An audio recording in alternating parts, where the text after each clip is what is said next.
네, 안녕하세요. 네, 오늘 이제 개인사법 특강을 할 건데 시행령 안이 나와가지고 시행령 안이 나와서 이제 걔까지 반영을 해서 특강을 할 겁니다. 그리고 이제 수업 목적과 관련되지 않은 좀 디테일한 부분들도 좀 있어서 너무 디테일한 부분들은 이제 자료에 안 집어넣은 것도 있고 자료에 들어가는 가 있지만 이제 강의는 하지 않을 것도 좀 있습니다.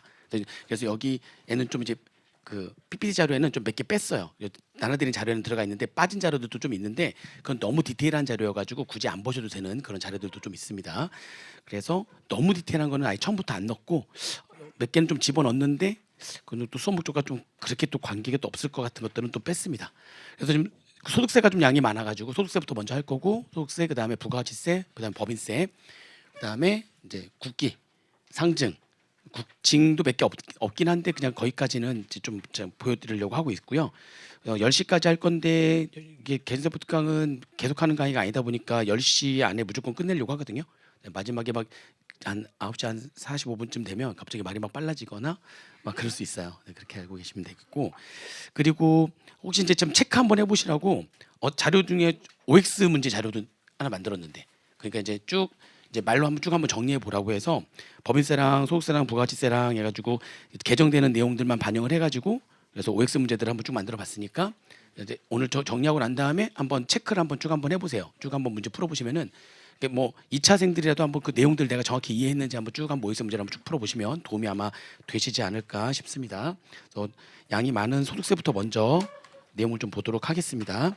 그렇죠? 소득세법 먼저 첫 번째 대한 내용인데 첫 번째 이게 이제 시행령 안으로 들어온 내용이에요. 그래서 IMA 계좌라고 해가지고 IMA 계좌라고 해서 시행령 안에 이번에 들어왔습니다. 종합투자 계좌라고 하는 건데 종합투자 계좌로부터의 이익 IMA 우리 많이 들어본 게 있죠.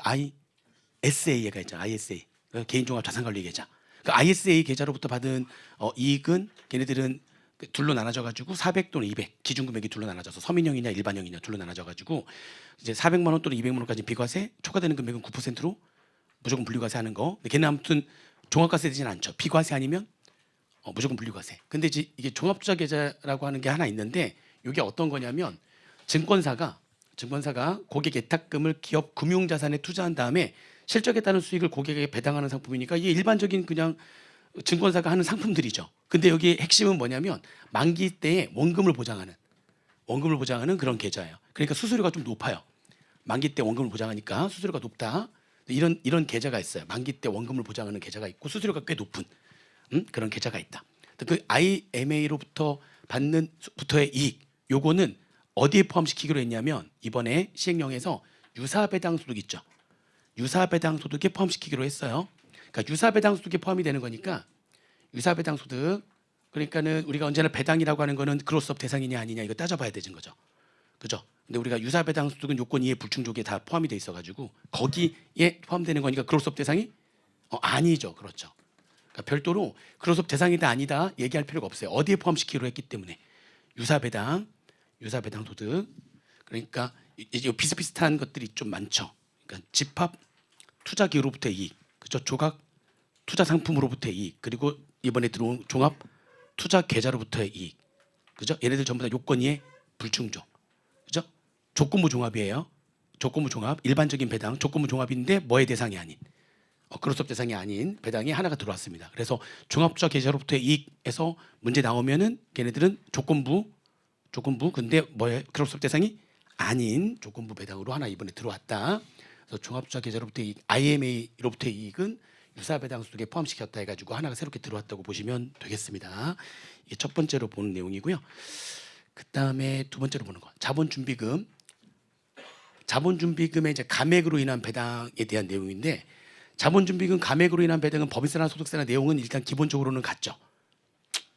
아니 그러니까 이제 그 상법 규정에 따르면 법정 준비금이 자본금의 1.5배를 초과하게 되면 그러면은 너무나 법정 준비금 많이 쌓아놓은 거니까 걔를 감액해서 현금 배당에 재원을 할 수 있다.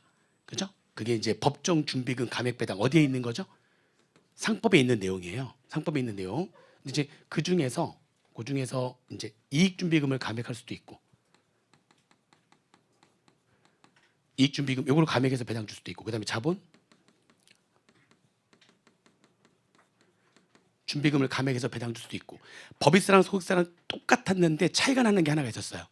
근데 그 차이 나는 것들이 이번에 조금 이제 해소하려고 이제 만들어진 건데 이게 뭐냐면은 그러니까 이익준비금을 얘를 감액해 가지고 배당금을 주게 되면 그러면 이익준비금이라고 하는 거는 요거를 감액해서 배당 주게 되면은 법인세법에서는 그게 뭐가 되는 거고요. 배당금 수익 뭐가 되는 거죠? 입금이 되는 거고요. 그죠? 개인이 만약 피투자회사가 이익준비금을 감액해 가지고 나한테 현금 배당을 주게 되면 그러면 걔는 뭐가 되는 거고요. 그렇죠. 배당 소득이 되는 거죠. 그죠? 이렇게 되는 거고. 문제는 이제 얘죠. 자본준비금은 내 투자 원금이죠.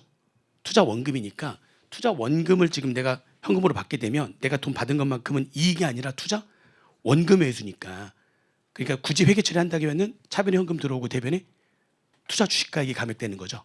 배당금 수익이 아닌 거죠. 입금이 아닌 거죠. 그래서 자본 준비금을 감액해 가지고 내가 현금 배당 받으면 원칙은 뭐가 아닌 거예요. 입금이 아닌 거죠. 법인세에서는 입금이 아닌 거고 소득세에서는 뭐가 아닌 거고 배당 소득이 아닌 거고 그런데 자본 준비금을 감액해서 내가 현금 배당을 받았는데 예외적으로 뭘로 하는 입금을 하는 경우가 있죠. 이게 이제 여기 둘로 나눠져 가지고 좁으니까 이쪽에 보게 되면 이제 내용 다 알고 있는 내용들이겠지만 이제 이익준비금은 얘기할 게 없고 지금 그 중에 무슨 준비금이요? 자본준비금. 요거를 지금 뭐 해가지고요 지금 감액해서 내가 무슨 배당을 받은 거예요? 현금 배당을 받은 거예요. 자본준비금을 감액해서. 근데 요게 원칙은 자, 원칙은 뭐가 아니어야 되는 거죠? 법인세법에서는 뭐가 아닌 거죠? 입금이 아닌 거죠. 그러니까 원칙은 입금이 아닌 거예요. 그러니까 이거를 원칙 이렇게 표현하지 않고 그러면 그 자본준비금이 뭔지를 가지고 볼게요. 어떤 걸 감액했느냐. 자본준비금은 다른 말로 자본잉여금이니까 자본잉여금 중에 그냥 일반적인 그냥 주발초라고 생각해 볼게요. 일반적인 주발초는 내 투자 원금이죠.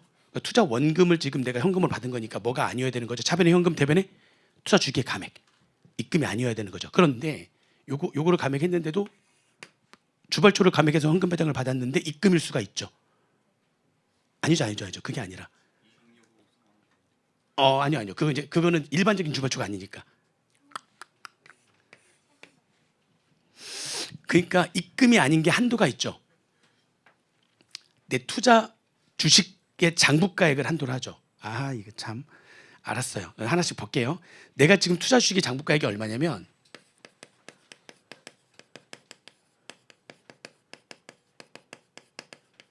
내 투자 주식의 장부가액이 현재 지금 100원이에요.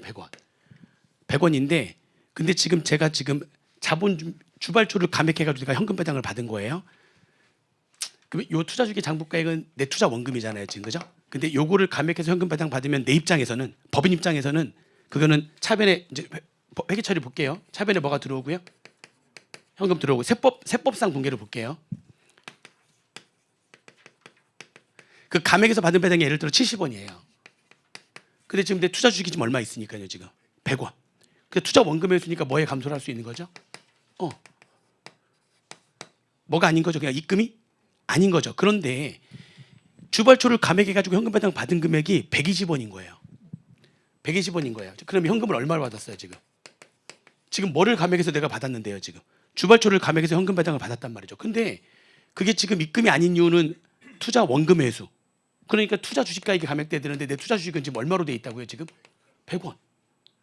그러면은 지금 분명히 뭐를 감액해서 받은 건데요, 지금 주발초를 감액해서 받았는데 입금이 아닌 금액, 받은 금액이 입금이 아닌 거는 뭐를 한도로 해서만 입금이 아니라고요? 그죠? 내가 가지고 있는 주식의 장부가액을 한도로 해서만 입금이 아닌 거다. 반대로 얘기하면 얘를 초과하는 금액은 뭐가 되는 거다 다시? 입금이 되는 거죠. 그러니까 지금 일반적인 주발초를 감액해가지고 지금 현금 배당을 받았을 때 원래는 입금이 아니어야 되는 거예요. 왜? 투자 원금 회수니까 뭐에 감소가 되는 거니까 투자 주식가액에 감소가 되는 거니까 입금이 아니어야 되는 거죠. 근데 내 주식의 장부가액이 얼마밖에 없으면 100원밖에 없다면은 이게 감소가 될 수 있는 게 100원밖에 안 되잖아요. 그럼 나머지 금액은 당연히 뭐가 될 수밖에 없어요. 그렇죠. 입금이 될 수밖에 없어요. 입금 중에서도 지금 감액에서 뭘 받은 거니? 현금? 배당을 받는 거니까 입금 중에서도 배당금 수익으로 한단 말이에요. 그러니까 무조건 입금이 아닌 게 아닌 거죠. 그러니까 뭐를 한도로 해서만 입금이 아닌 거죠. 그렇죠. 장부가액. 내가 가지고 있는 투자 주식의 장부가액을 한도로 한다 이렇게 돼 있죠. 그 얘기는 지금 장부가액을 한도로 해가지고는 내가 가지고 있는 주식의 장부가액까지는 뭐가 되는 거고요. 까지는 입금이 아닌 거죠. 사실 말하면 뭐에 감소를 할 수 있는 거고요. 투자 주식가액 감소를 할 수 있는 거고 장부가액을 초과해서 받은 금액은 뭐가 되는 겁니까? 입금이 되는 거죠. 그러니까 장부가액을 초과하는 금액은 아무리 뭐를 감소해서 받은 건 감액해서 받은 건데 주발초를 감액해서 받은 거라 할지라도 장부가액을 초과해서 받은 금액은 당연히 뭐가 되는 거예요. 입금 즉 배당금 수익이 돼야 되는 거죠. 지금 무슨 세법 얘기하고 있는 거죠? 법인세법 얘기하는 거예요. 법인세법. 법인세법 원래 있었잖아요. 뭐를 한도로 한다? 입금이 아닌 거는 장부가액을 한도로 한다라는 규정이 원래 있었단 말이에요. 법인세법에서. 자, 지금 이게 법인세법의 얘기예요. 지금 이게 법인세법. 원래 이렇게 있었죠. 그럼 이제 주발초를 감액한 게 아니라 일반적인 주발초가 아니라 실질은 이익잉여금인 주발초 있죠. 실질이 이익잉여금인 거 뭐죠? 이익잉여금으로 상환한 상환주식의 주발초.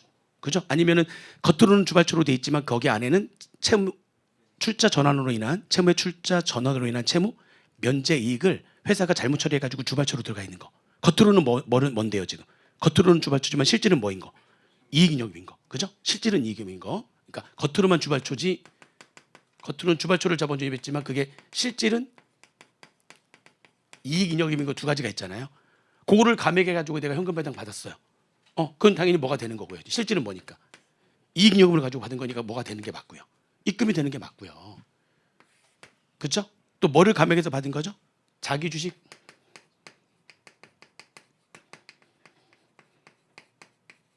자기 수익인데 그 소각이익이 지금 현재 소각일로부터 몇 년 내인 거죠? 소각일로부터 2년 내 또는 그 소각이익이 소각시에 시가가 취득가액을 초과할 때 발생했던 자기주식 소각이익이었던 거죠.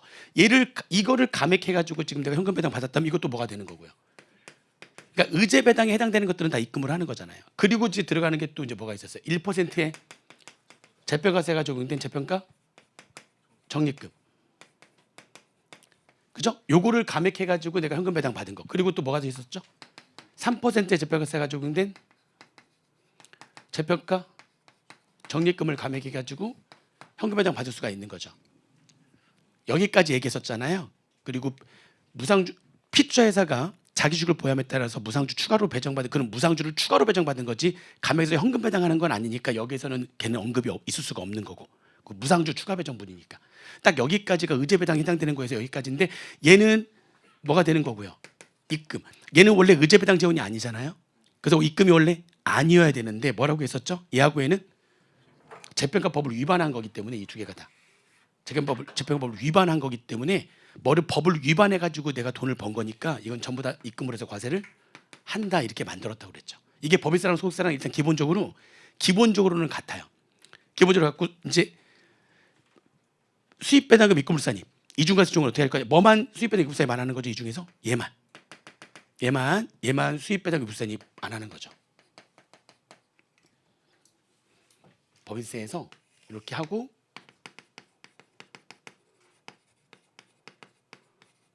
수입배당 입금세입 요것만 안 하는 거고 나머지는 전부 다 수입배당 입금세입을 하는 거죠. 얘는 아예 입금이 아예 아닌 거니까 언급할 필요가 없고 배당금 수익이 아닌 거니까 수입배당 입금세입을 한 해 만에 얘기할 필요가 없는 거고 나머지 것들은 이렇게 되는 거였어요. 자, 그런데 소득세도 기본적으로는 같거든요.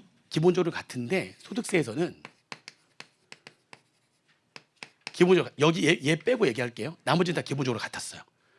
실질은 이익잉여금인가가 두 개, 이익잉여금으로 상환된 상환주식의 주발초, 감액해가지고 현금 배당 받은 거, 얘네들은 다 뭐가 되는 거죠 이제? 배당소득이 되는 거고요. 그리고 그로스업 대상이냐 아니냐? 그로스업 대상이죠. 이거를 감액해서 내가 현금 배당 받은 거는 배당소득이고 그로스업 대상이죠. 얘하고 해도 법을 위반해서 받은 거니까 전부 다 뭘로 하는 거죠? 다 배당 소득으로 하는 거죠. 근데 법인세랑 똑같이 그중에 뭐만 3% 재평가세가 적용된 재평가 적립금의 감액으로 인한 배당만 그로스업 대상이 아닌 거죠. 나머지는 다 이렇게 되는 거죠. 다 똑같았어요.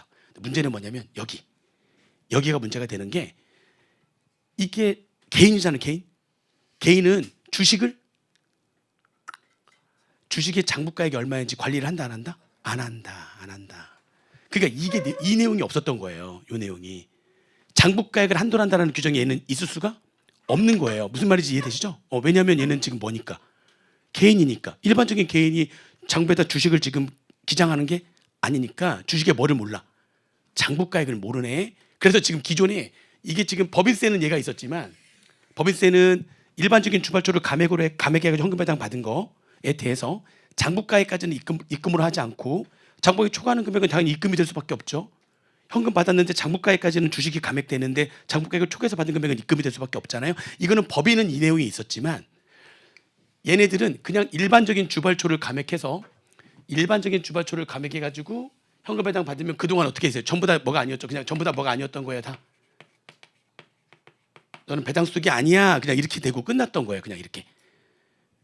뭐가 없었어요. 그러니까 한도라는 거를 여기는 만들 수가 없었던 거야. 일반적인 개인은 주식을 기장하지 않으니까 주식의 장부가액이 얼마인지 알 수 없을 것이다 라고 본 거죠. 지금 뭔 얘기인지 이해되세요? 근데 이번에 개정된 게 이쪽이란 말이에요. 이쪽. 이게 개정이 된 거예요. 이게. 그동안 이렇게 했었는데 유일하게 차이가 났던 게 지금 이쪽인데 나머지는 똑같아요. 근데 이쪽에 이번에 개정된 겁니다. 이게 어떻게 개정됐냐면 개정된 게 장부가액을 알 수 있는 사람이 있는 거야. 누구냐면 그 주식 지금 현재 지금 얘가 주주니까 뭘 갖고 있는 거죠? 주식을 갖고 있잖아요. 그 주식 갖고 있는 그 주식의 장부가액을 알 수 있는 사람 누구냐면 주식에 대해서 양도소득세를 내는 사람. 주식에 대해서 양도소득세를 내는 사람은 그 주식에 뭐를 알아야 되는 거죠? 취득가액. 그 취득가액이 그건 뭐니까? 장부가액이니까. 아니 원가법이니까. 취득가액으로 세법은 취득가액으로 계속 가져가는 거잖아요. 그러니까 결국엔 나중에 팔려면 팔았을 때 양도가액에서 뭘 빼야 되는 거니까. 취득가액을 빼야 되는 건데 그 취득가액이 그 장부가액이니까 그러면 또 양도소득세 과세가 되는 주주라면 그럼 주식에 뭐를 넌 알 수밖에 없어? 주식에 뭐를 알아야지만 돼? 취득가액 즉 장부가액을 알아야지만 되잖아. 그럼 너네는 알 수 있는 애들이잖아. 그러니까 양도소득세가 과세가 되는 주주들은 걔가 아니라면 모르겠지만 누구죠? 양도소득세가 과세가 되는 주주. 양도소득세 과세되는 2그룹 주주. 누구죠?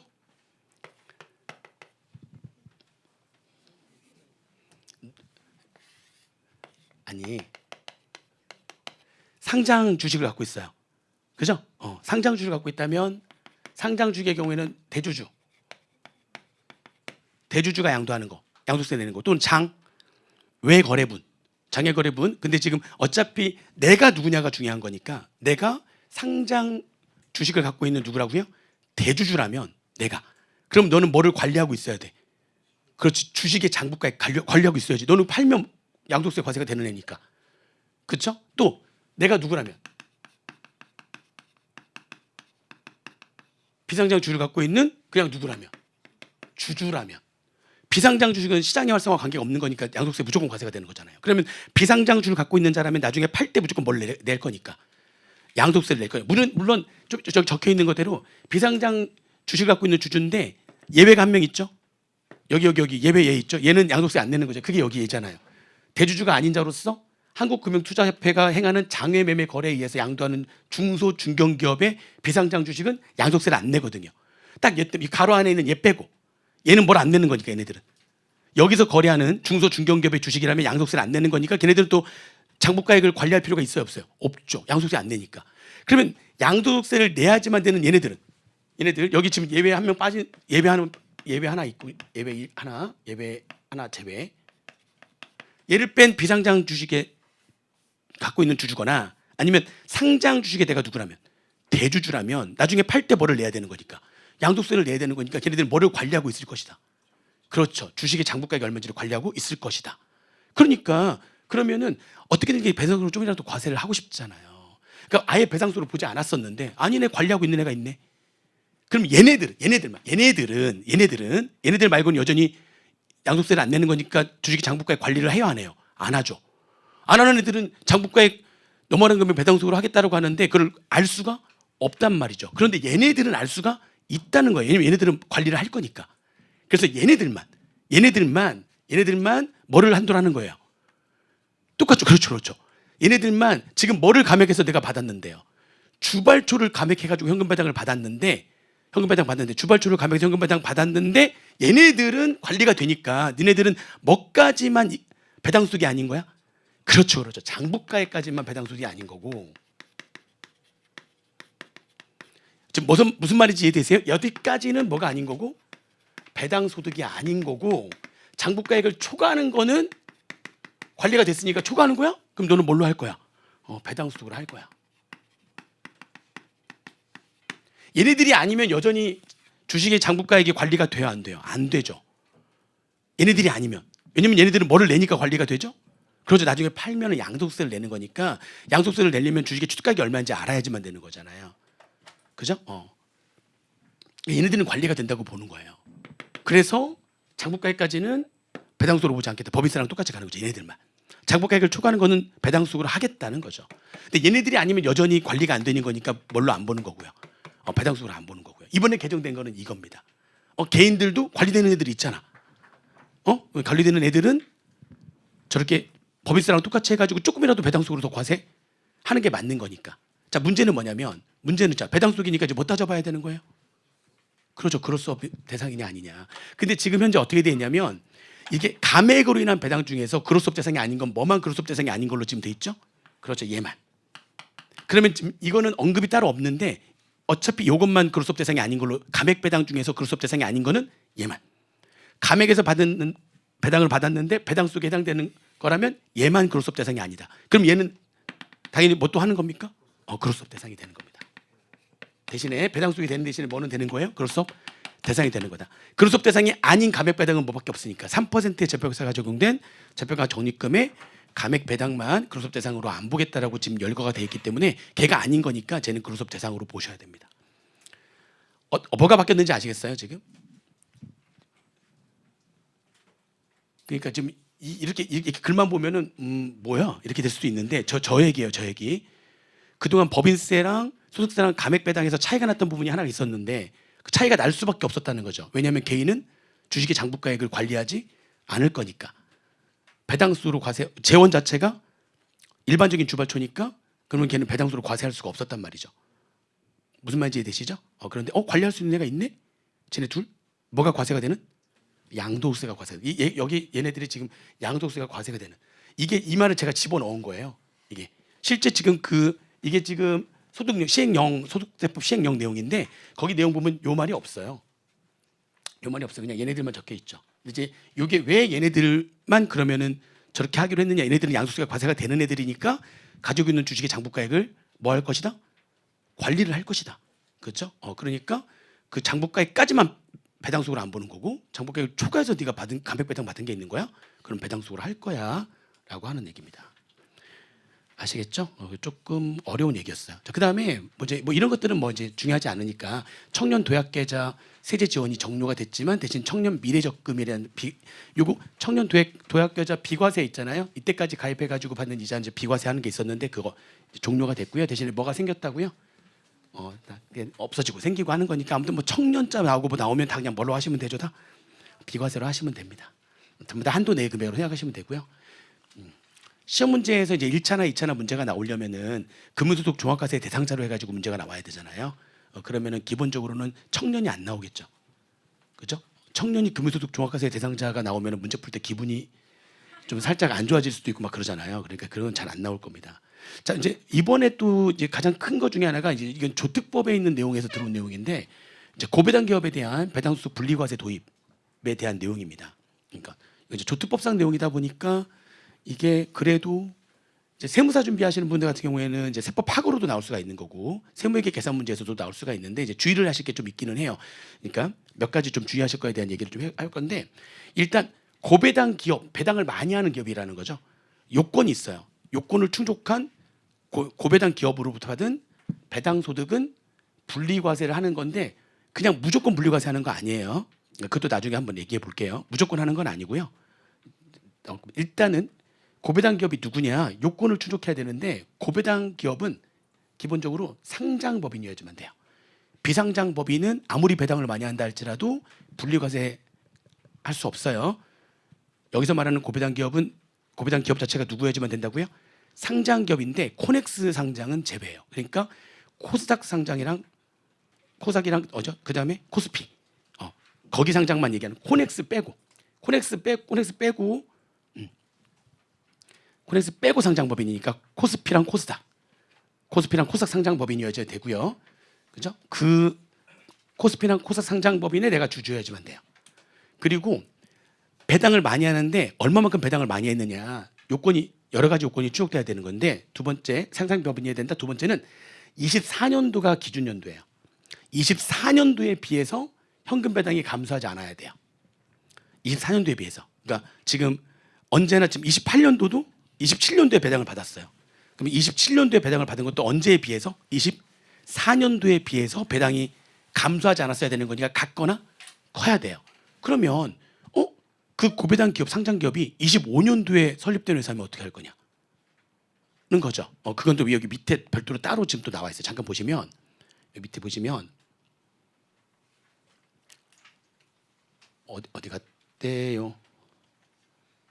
여기 있네요. 기준 연도가 지금 언제라고요? 기준 연도가 24년도거든요. 근데 24년도 1월 1일 이후에 사업을 개시한 법인이라면 그럼 어떻게 할 거냐? 그럼 걔네들은 24년도에 비해 가지고 올해 예를 들면 25년도에 사업을 개시할 수 있잖아요.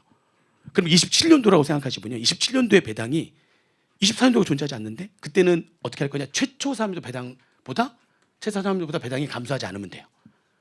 그러니까 지금 계속 기업이라면 기준 연도가 언제가 되는 거고요. 24년도가 되는 거고 24년도 1월 1일 이후에 사업을 개시한다면 그러면은 최초 사업연도가 기준 연도가 되는 거예요. 그것보다 26, 27, 28년도의 배당이 작지 않으면 되는 거예요. 일단 무슨 말인지 이해되시죠? 전년도가 아니라 기준 연도가 언제라고요? 24년도. 24년도 1월 1일 이후에 사업을 개시한다면 최초 사업연도보다 내가 받은 배당이 감소하지 않으면 돼요. 일단 요건이 그렇게 되고요. 그다음에 배당 그러면서 1 또는 2를 충족한 법인이어야 되거든요. 둘 중에 하나. 배당 성향이 몇 %, 이상이어야 돼요? 40%. 그럼 배당 성향은 어떻게 계산하는 거냐? 배당 성향 계산은 이렇게 계산하게 돼 있어요. 배당 성향은 여기 밑에 왔다 갔다 하면 좀 볼 건데 여기 7번 자료에 보시면 배당 성향은 7번 자료는 아무튼 연결이든 뭐든 뭐 관계 없는데 어디 갔지? 배당 성향을 내가 어디다가 적었을까요? 그냥 이거 보죠. 아무튼 배당 성향은 보면은 이게 기업회계 기준에 따른 당기순이익이에요. 기업회계 기준에 따른 당기순이익. 배당 성향이 따로 어디다 적어놓은 것 같긴 한데. 그 빠졌나 보다. 넣은 줄 알았는데 안 들어갔네. 잠깐만요.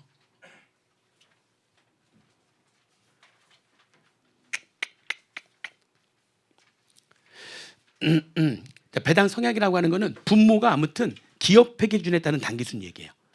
기업회계 기준에 따른 당기순이익분의 분자가 뭐예요? 현금 배당이에요. 근데 그게 이제 배당 성향이거든요. 여기다 적어볼게요. 그러니까 기업회계 기준에 따른 당기순이익분의 분자가 뭐가 들어간다고요? 자, 현금 배당이 들어가는데 이것도 얘기할 게 좀 있어요. 여기 지금 현금 배당에 대해서 얘기할 게 좀 있습니다. 그리고 여기 당기순이익에 대해서도 얘기할 게 있어요. 왜냐하면은 당기순이익이 다시 말하면 결손이 발생한 법인일 때는 어떻게 할 거냐 이런 얘기지. 결손이 발생한 법인인데도 쌓여져 있는 뭐가 있어가지고 그렇죠. 쌓여져 있는 이익잉여금이 있어가지고 현금 배당 할 수도 있잖아요. 그러면 분모가 마이너스가 돼버리고 분모가 0이 돼버리면 이거 배당 성향 어떻게 계산하는 거야? 뭐 그거에 대한 얘기도 한번 해야 되는 거고요.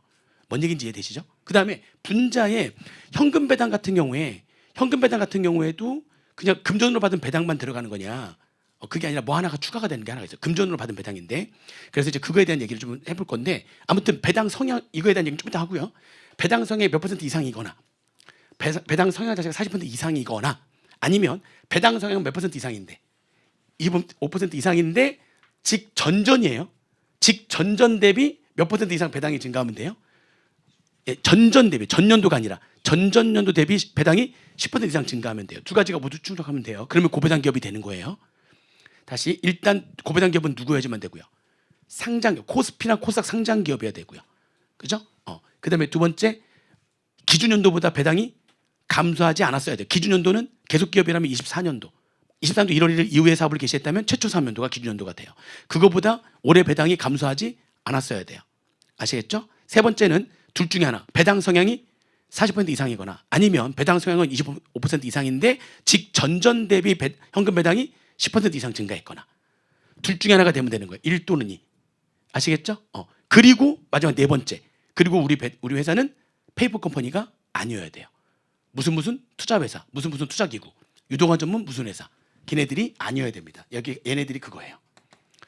아시겠죠? 걔네들이 아니어야지만 돼요. 그게 고배당 기업이다. 생각보다 고배당 기업의 요건이 까다로워요. 그 정확하게 탁탁탁탁 집어. 이게 뭐 세법학에서 나온다고 한다면 명확하게 요건을 탁탁탁탁 다 적어야 되는 거니까 요건이 좀 까다롭기는 합니다. 여기까지 되셨죠 지금? 그리고 이거 어떻게 계산할 건지는 조금 이따 보도록 하고, 배당 성향 계산할 때 아까 대충 어떤 게 문제가 좀 될 수 있다는 얘기 했었잖아요. 만약 무슨 기업이라면, 그럼 이제 적자 기업이라면 어떻게 할 거냐, 이게 0이거나 마이너스면 어떻게 할 거냐, 그죠? 그리고 여기 분자에 들어가는 현금 배당은 도대체 어떤 현금 배당을 말하는 거냐, 뭐 이런 얘기는 조금 이따 보도록 하겠습니다. 그리고 그러면은 이제 이런 요건을 모두 충족한 그런 고배당 기업으로부터 내가 무슨 배당을 받아야지만 그러면 분리과세를 할 수가 있는 거냐? 무슨 배당이요? 현금 배당. 현금 배당이에요. 어떤 거든지 간에 중간 배당, 분기 배당, 아니면 결산기 배당, 어떤 배당이지 간에 무슨 배당이요? 현금 배당. 현금 배당을 받으면은 그러면은 뭐 종합과세 대상에서 제외하여 뭐 한다고요? 분리과세를 하는데 이게 무조건 분리과세하는 게 아니고요. 분리과세한다면 이제 원천이도로 과세를 종결하겠다는 거잖아요. 그렇죠? 여기 잠깐 보시면 어디 갔어요? 네. 그렇게 고배당 기업한테서 받은 배당에 대해서 분리과세하려면 뭐를 해야 된다는 겁니까? 그렇죠. 분리과세를 신청해야지만 되는 겁니다. 저 합산 요건을 다 충족했으니 저 종합소득금액에서 종합과세는 금융소득금액에서 배제하겠습니다. 합산해서 배제하겠습니다. 합산 배제 신청이라고 표현해요. 그러니까 무슨 과세하겠다는 거죠? 분리과세를 신청해야지만 됩니다. 신청해야지만 돼요. 언제요? 확정신고할 때 분리과세 신청서를 제출, 또는 분리과세 신청 또는 합산 배제 신청, 같은 표현이라고 보시면 되겠습니다. 분리과세 신청 또는 합산 배제 신청을 해야지만 된다. 신청해야지만 돼요. 그냥 무조건 되는 게 아니라는 거예요. 아니라는 겁니다. 그리고 고배당 기업은 진짜 요건을 충족했는지 따져봐야 되는 거니까 고배당 기업 자체는 꼭 뭐를 해야지만 됩니까? 공시를 해야지만 됩니다. 자본시장법상 공시 절차 준용, 공시를 해야지만 된다. 응? 공시를 꼭 해야지만 돼요. 그래서 분리과세를 꼭 뭐 해야지만 된다고요? 신청을 해야지만 됩니다. 신청하지 않으면 안 되는 거예요. 그것도 하나의 요건이 되는 거예요. 그러면 여기 다시 위에 올라와서 몇 %로 그럼 원천인수 할 거냐? 자, 이렇게 다 요건을 다 충족하며 해서 현금 배당 받은 거에서 분리과세를 하려면 뭐를 해야지만 된다고요? 자, 신청을 해가지고 이제 분리과세를 받으면 되고요. 근데 원천징수는 4단계 초과누진세로 되어 있어요. 2천만 원까지는 몇 %요? 14%. 2천만 원과 3억 사이에 있으면, 그렇죠? 그러니까 예를 들면 5천만 원이다, 2천만 원까지는 14%, 여기 사이에 있는 3천만 원은 20%. 그죠? 그러니까 초과누진 구조니까. 그죠? 여기 사이에 있는 금액은 얼마? 25%, 최고는 얼마까지? 50억 초과되면 30%까지 해가지고 4단계 초과누진세율로 원천인수하게 된다. 그래서 지금 현재까지는 언제까지 발생하는 28년도 말에 속하는 사업부까지 발생하는 배당분까지 일단은 적용하겠다. 그때 가서 이제 연장할지 말지 선택을 하겠다는 거죠. 일단은 28년도까지 받는 현금 배당은 분리과세 신청해가지고 분리과세가 가능합니다. 요건을 근데 되게 요건이 까다롭죠, 보니까. 요건이 좀 까다롭습니다. 그 다음에 여기 대상에 드는 이 현금 배당 있잖아요. 이 현금 배당은 당연히 어떤 배당을 말하는 거냐 해가지고 여기 밑에 보시면 현금 배당, 그 배당 분리과세를 신청해가지고 분리과세를 받을 수 있는 배당은 현금 배당인데 당연히 무슨 배당은 안 되고요. 주식 배당이나 의제 배당 같은 건 안 되는 거고 무슨 배당만 된다는 거예요? 현금 배당만 되는데 거기에 뭐를 포함하냐면 얘를 포함. 이게 뭐야 이게 뭐냐면은요. 요게 공매도에 의한 배당 기억나세요? 공매도에 의한 배당 뭐죠? 내가 지금 갑이라고 하는 법인이 주식을 발행했는데 나는 A야. 내가 지금 갑 주식을 갖고 있는 거죠. 갑 주식을 갖고 있는데 여기 B라고 하는 증권사가 나타나가지고 나한테 그 주식을 뭐라 하는 거죠? 빌려줘. 이렇게 된 거죠. 주식 빌려줘. 왜냐하면 얘는 이 갑법이 발행한 주식이 조만간에 어떻게 될 것이다. 확 떨어질 거라고 생각하는 거죠. 그래서 그 주식을 내가 이렇게 빌려주면 내가 그러면 빌려간 기간 동안에 발생하는 배당 상당히 너한테 줄 거고 빌려간 거에 대한 대가 너한테 줄 거야. 그렇게 해가지고 그래서 얘가 나는 어차피 계속 갖고 있을 건데 그래 알았어 빌려준 거죠. 얘는 지금 대여자. 그죠? 얘는 뭐가 되는 거죠? 차입자. 얘는 그래서 이렇게 얘가 이거를 대여를 해주면 받자마자 바로 시장에다 바로 뭐 해버려요. 시장에다 바로 지금 그렇죠. 처분해버리고요. 지금 현재 시장 가격으로. 예상대로 시가가 엄청 떨어지게 되면 떨어진 금액으로 나중에 6개월 동안 빌려갔거든요. 6개월 뒤에 얘가 이거를 다시 매입을 해서 매수를 해서 그죠? 그걸 얘한테 상환하면 되는 거죠. 그럼 이익이 발생하죠. 대신에 얘는 얘한테 뭘 줘야 되는 거죠? 그죠? 얘는 얘한테 지금 배당 상당액 줘야 되는 거죠. 배당 상당액 줘야 되는 거고요. 왜냐하면 얘는 배당금을 누군가 갖고 있는 주식 갖고 있는 사람한테 진짜 배당을 줘야 되는 거고, 얘는 그 빌려간 그 기간 동안에 배당 상당액을 주는데 그 배당 상당액이 얘 입장에서는 뭐가 되는 거예요? 유사 배당속이 되는 거잖아요. 이 배당 상당액 그다음에 빌려간 거에 따른 대가 줄 거 아닙니까? 기타 소득. 요 배당 상당액 요것도 포함한다는 거예요. 그 얘기예요. 그 얘기. 얘가 이거예요. 이거. 얘 입장에 그러니까 얘가 무슨 기업이에요? 얘가 지금 그러니까 아까 요건을 모두 충족한 고배당 기업이에요. 그렇죠. 얘가 고배당 기업이에요. 근데 그걸 얘한테 받는 게 아니라 사실 얘가 원래 계속 갖고 있었을 건데 얘가 잠깐 빌려간 거잖아요. 지금 그죠? 그래서 그 배당을 얘한테서 받는 게 아니라 그 배당 상당액을 누구한테서 받은 거예요? 지금 차입자로부터 받은 거죠. 그 차입자로부터 받은 그 배당 상당액도 뭐를 선택할 수 있는 배당이 된다고요? 그죠? 고배당 기업의 분리과세 선택이 가능한 거죠. 분리과세 신청해서 분리과세를 받을 수 있는 배당이 된다는 겁니다. 그 배당까지도 포함한다는 거예요. 근데 대신에 얘가 요건을 충족을 해야 되는 거죠. 다시 말하면 코스피나 코스닥 상장 기업이어야 되는 거고요. 그죠? 배당이 아까 얘기한 24년 기준연도 대비 감소하지 않았어야 되고요. 그리고 둘 중에 하나에 해당돼. 배당 성향이 40% 이상이거나 아니면 25% 이상이면서 직전전연도 대비 배당 10%더 많았어야 되는 거거나 그 요건을 충족하거나, 그리고 또 뭐가 아니거나 얘가 페이퍼 컴퍼니가 아니어야 되죠. 그런 요건을 모두 충족했고, 그리고 얘한테서 받는 게 아니라 누구한테 받는 거 그거를 얘한테서 그 배당 상당액을 받은 그것도 얘가 뭐를 선택할 수 있는 거죠? 고배당 기업으로서의 분리과세 선택할 수 있다는 겁니다. 그것까지 포함한다. 그 얘기예요. 여기 있는 이 얘기가. 이거 우리 공매도라고 얘기해가지고 공부했던 내용 있잖아요. 유사배당. 그것까지 포함한다라고 하는 겁니다. 그 다음에 그 배당 현금 배당에는 제가 포함된다는 그거 얘기하고 싶었던 거고요. 분모에 적자 기업일 때 어떻게 할 거냐? 분모에. 그럼 배당 성향을 어떻게 계산할 거냐? 적자 기업일 때. 그죠? 당기순이익이 0 이하인 적자 기업일 때 배당하면 그때는 배당 성향을 도대체 어떻게 계산하는 거냐? 그죠? 원칙. 그냥 배당 성향을 몇 %로 간주한다고요? 배당 성향을 그냥 분모가 0이잖아. 분모가 마이너스니까 배당 성향 계산을 못 하잖아요. 그죠? 그냥 배당 성향을 몇 %로 간주한다고요? 25%로 간주해요. 그럼 얘는 뭐만 충족하면 되는 거죠? 즉 전전 대비 배당 금액이 10% 이상 증가하면 되는, 그것만 하면 되는 거죠. 전전연도 대비, 즉 전전 대비 배당이 몇 % 이상 증가하면 되는 거예요? 10% 이상 증가만 하면 되는 거예요. 그죠? 그래 보시면 되겠습니다. 근데 적자 배당인데 자본총액 대비 부채 비율이 몇 % 초과하는 경우라면, 부채 비율이 200% 초과한다면 그럼 너는 배당 성향 빵 %야. 다시 말하면 부채도 많은데 무슨 배당이야? 부채도 많은데 무슨 배당을 해가지고 지금 분류과세 선택해서 지금 혜택 주겠다는 거잖아요. 지금 배당을 받으면은 막 50억 초과 막 이렇게 나오는 거 보니까 배당을 어마어마하게 받아가는 거잖아요. 지금 그죠? 어마어마하게 받아가면 다시 사실 한계 세율 몇 %가 적용돼야 되는 사람들인데 45%가 적용돼야 되는 사람들인데 최고로 몇 %까지 해주는 거예요. 지금 30%를 끊어주는 거니까 지금 고배당 기업으로부터 배당을 많이 받는 대주주들 엄청 받는 거잖아요. 지금 대주주들한테 혜택 주려고 지금 만든 거란 말이에요. 그러면 누가 아니 서민들한테 혜택을 줘야지 왜 대주주한테 혜택을 주는 거냐? 대주주에 대한 혜택이거든요. 응? 그렇죠? 그게 그렇게 대주주들이 빠져나가지 않게 만드는 거죠. 우리나라 주식을 제발 좀 팔지 마. 배당 엄청 많이 주더라도 우리나라에서는 45% 최고가 30%야. 15%만큼 혜택 줄 테니까 팔지 마. 왜냐면 대주주들이 한번 팍 치고 나가버리면 주가가 어떻게 되니까요. 확 떨어지니까. 지금 우리나라 정부는 지금 어디에 막 혈안이 돼 있죠? 그죠? 증권회사 같아요. 그죠? 증권회사 같아요. 주가를 떨어뜨리지 않으려고 지금 최선을 다하고 있어요. 근데 그게 뭐 주가를 떨어뜨리지 않는 게 결국에는 뭐 나라가 잘 사는 건지 아니야. 그건 좀 애매한 얘기인데 아무튼 중요한 거는 주가에 굉장히 민감해요.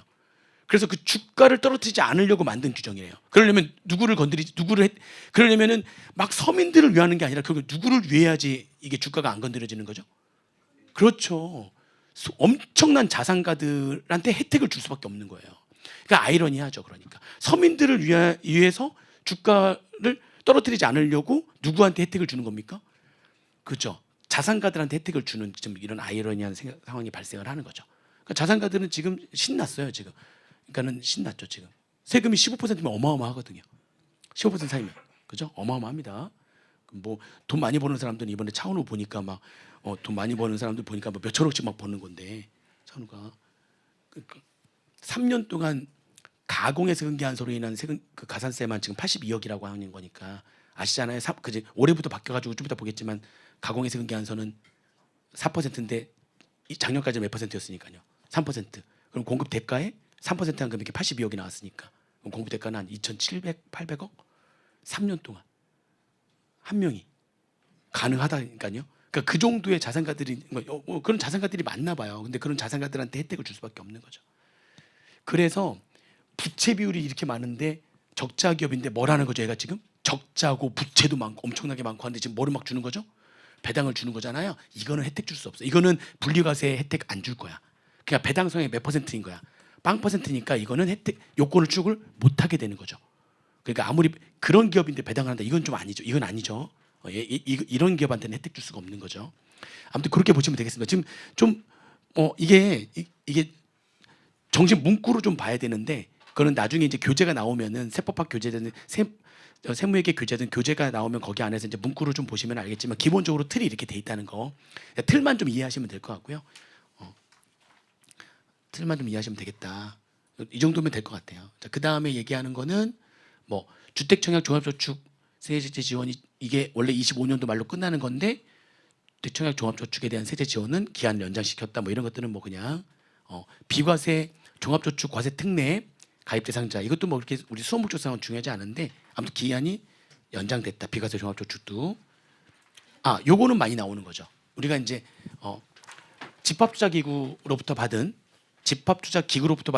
이제 이자 배당과 관련해 가지고 요게 세 가지가 아닌 세 개를 뺀 나머지는 유동화주문 무슨 회사, 무슨 투자회사, 무슨 투자기구로부터 받은 배당은 다 조건부죠. 조건부. 얘네들 받은 배당은 전부 다 조건부가 되는 거고요. 조건부. 그리고 걔네들은 기본적으로 90% 이상을 배당할 거기 때문에 소득공제를 조금 받아요. 분배해 주는 금액에 대해서. 그럼 내가 그런 무슨 투자회사로부터 배당을 받은 거는 무슨 과세 문제가 없다.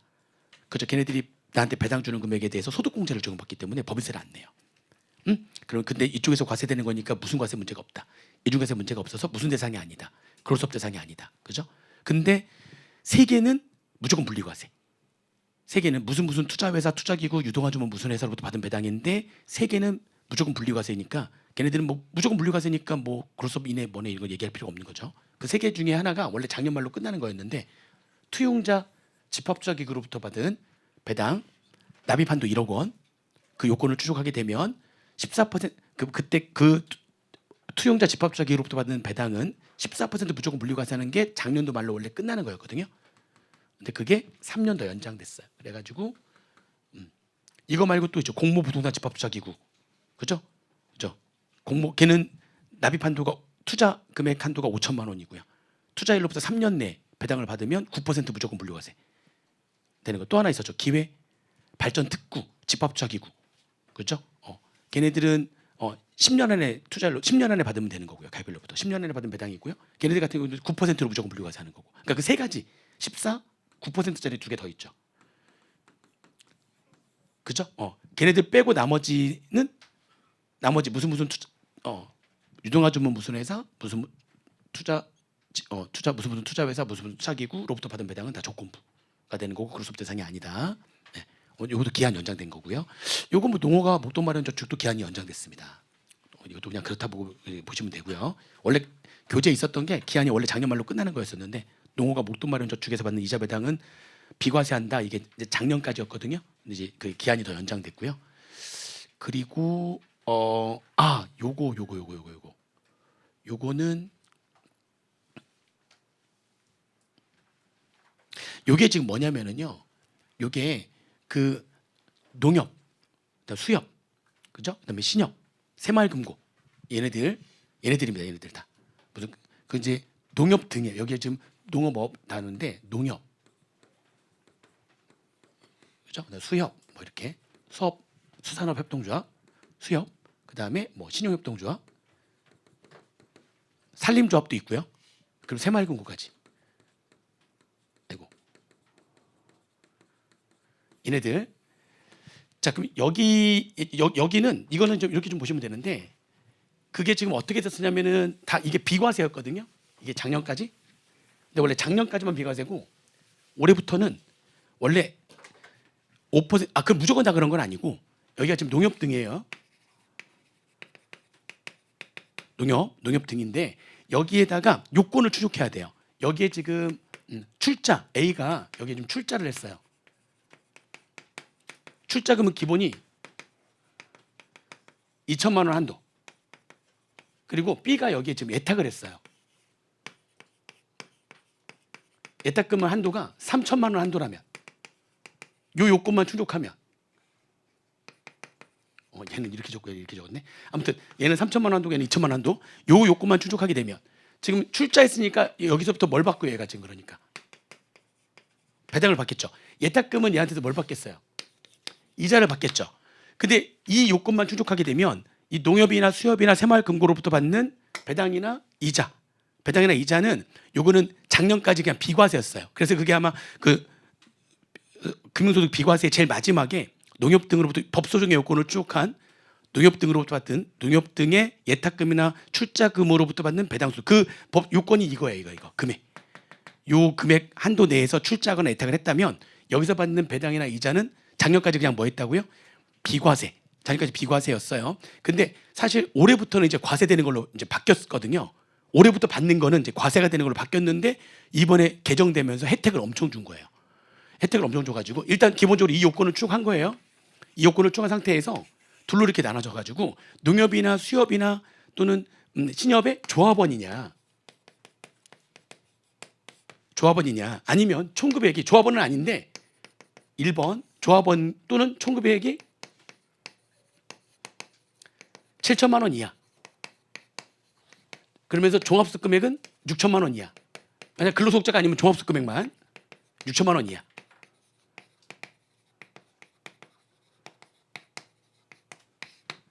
여기에 해당되는 사람이라면 이게 저기 보니까 이제 완전히 이제 여기 보세요.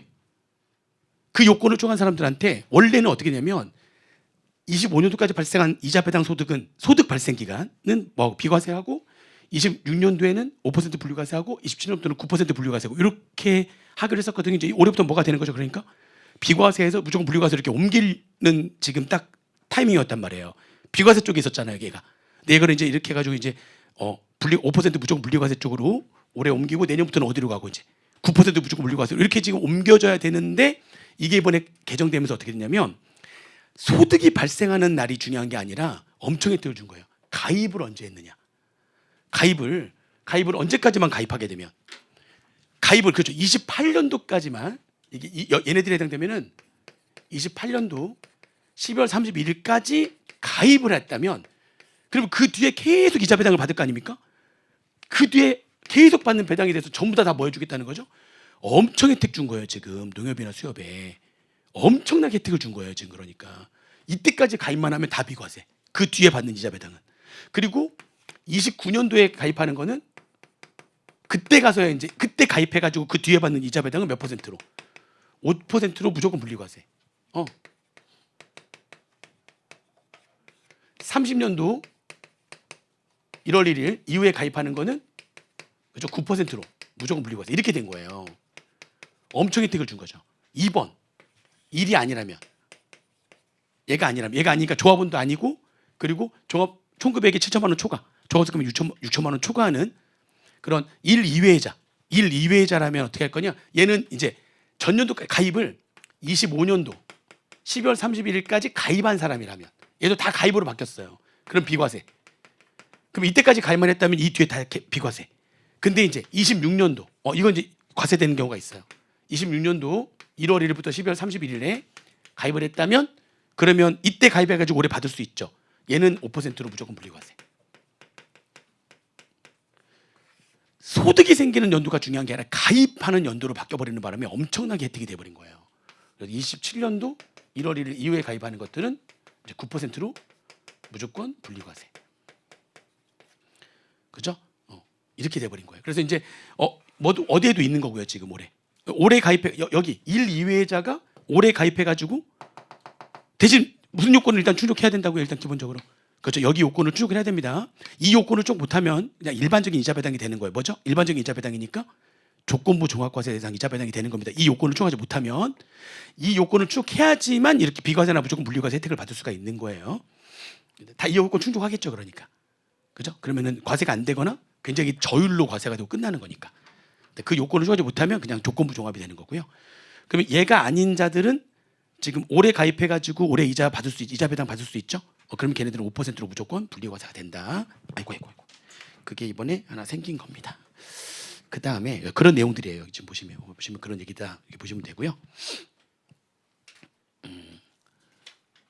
이거는 이제 법인세가 지금 바뀌었으니까 그로소득도 바뀌어야 되는데, 그죠? 바뀌어야 되는데 문제는 법인세가 올해 바뀌었잖아요. 20년도에. 그럼 20년도에 법인세가 바뀌면 이 법인세 내고 난 다음에 남은 배당은 27년도에 해야겠죠.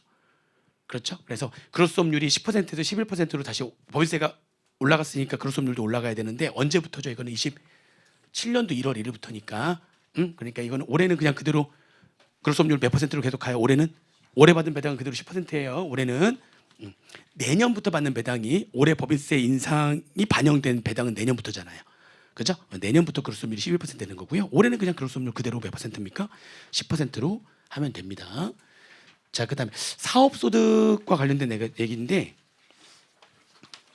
사업소득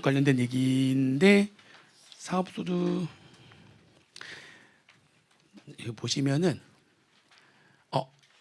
조림기간 5년 이상인 임목의 벌점이 양도리라는 소득이 얼마까지만 비과세였는데요. 연 600만 원이었는데 임업 종사자 지원을 위해서 연 3천만 원까지로 확 늘었어요. 비과세가 올해부터 확 늘었습니다. 비과세가. 대신 조림기간이 몇 년 이상이어야 되는 거죠. 조림기간 5년 이상인 임목의 벌점 및 양도리라는 소득은 600만 원이 아니라 3천만 원이 비과세가 된다. 확 늘었다. 그다음에 이제 요거는 그동안 보유하고 있는 자산에 대해서 취득가액 조정과 관련해 가지고 법인세 규정을 소득세에서 준용하지 않았었는데 좀 달랐거든요. 근데 이번에 완전 준용을 했습니다. 그래서 그대로 다 법인세 있는 거 그냥 그대로 다 가져온다고 보시면 돼요. 다 가져온다라고 이제 보시면 됩니다. 그렇게 보시면 되고요. 법인세법에서 그러니까 여기